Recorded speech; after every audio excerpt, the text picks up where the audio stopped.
Gloire à notre Père, gloire à notre Dieu. Que le Seigneur vous bénisse ce matin. Je bénis tous mes lecteurs, je bénis toute la famille chrétienne. Bonjour mon frère, bonjour ma soeur. Bonne nouvelle semaine dans la grâce de Dieu. Nous bénissons l'Éternel pour sa grâce exceptionnelle qu'il nous accorde encore ce jour. Il nous épargne de la mort, des situations difficiles. Alors soyons reconnaissants et humbles, car tout peut basculer en un seul instant. Ce matin, nous partageons la parole de Dieu sous le thème « De quoi as-tu peur ?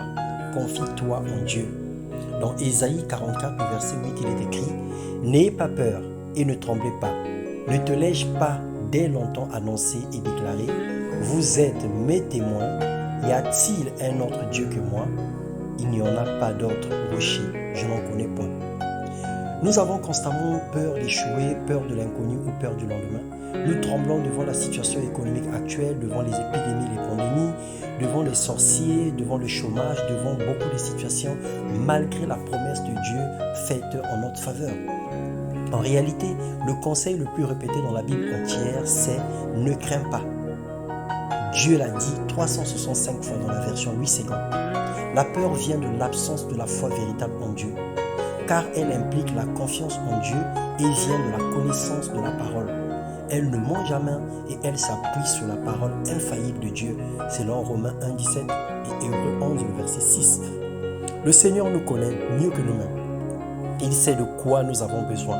On se pose des questions sur notre avenir, nos projets, sur notre santé, sur notre devenir. Nous luttons avec nos propres efforts. On oublie parfois de l'associer dans la difficulté ou dans les difficultés que nous rencontrons. Nous nous battons seuls alors que nous avons un appui sûr, nous avons un rocher infaillible. Ésaïe 41, le verset 10, il est écrit « N'aie pas peur, je suis avec toi. Ne regarde pas autour de toi avec inquiétude. Oui, ton Dieu c'est moi. Je te rends fort, je viens à ton secours et je te protège avec ma main puissante et victorieuse. » Alléluia. Le Seigneur te dit « N'aie pas peur. » Il connaît tes situations. Jésus peut tout pour toi. Dépose simplement à ses pieds tes peurs, confie-lui ta vie et laisse-lui agir en ta faveur. Alors ce matin, tu vas prier le Seigneur en disant « Père, dans le nom de Jésus, nous te prions de nous rassurer. Aide-nous à sortir de la peur. Donne-nous la capacité de te faire confiance au-delà de toute circonstance. Quel que soit ce qui se présente à toi ce matin, quel que soit le nom de la situation, la Bible déclare que devant le nom de Jésus-Christ, tout genou fléchit et toute langue confesse que Jésus-Christ est Seigneur et Sauveur. Ce matin, que les genoux de la maladie, les genoux du chômage, des géants, de la sorcellerie, des œuvres sataniques et diaboliques, de l'occultisme, peu importe, les flèches lancées sur ta vie, des armes qui se sont levées contre toi, les esprits qui se sont ligués pour t'attaquer, que ces choses ne te fraient pas. Parce que ce n'est pas ton combat.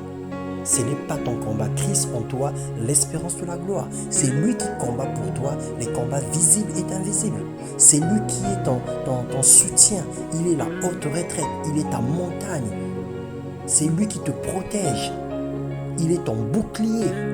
Et avec Christ, nous vaincrons. Parce que lui, à la croix de Golgotha, il nous a donné la victoire par sa mort et sa résurrection. Alors, bien-aimés frères et sœurs, ne crains pas. Ne crains pas le diagnostic médical. Ne crains pas l'avis des médecins. Ne crains pas la décision de ton patron. Ne crains pas la décision de ton mari qui promet te repudier. Ne crains pas la décision de ton épouse qui promet te quitter. Ne crains pas la décision de ton logeur qui te menace tous les jours. Ne crains pas la décision du banquier. Ne crains pas la décision gouvernementale. Ne crains pas les décrets préfectoraux qui visent à te déloger ou qui visent à te délocaliser. Alors aie confiance en Dieu. Lève les yeux vers les montagnes, crie à ton Dieu et recommande-lui ton sort. Et lui, il agira. Et rends grâce à Dieu, quel que soit le résultat que tu vas obtenir derrière la situation. Mais dans tous les cas, n'aie pas peur. Il a dit à Josué, ne t'ai-je pas dit ? N'aie pas peur, fortifie-toi et prends courage. Alors que le Seigneur vous bénisse, qu'il vous comble, que toute cette semaine soit une semaine de gloire, une semaine de grâce, une semaine de bénédiction.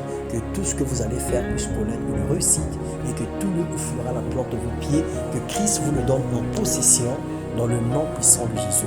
Soyez abondamment bénis et que Christ se glorifie au travers de vous. Au nom de Jésus. Amen.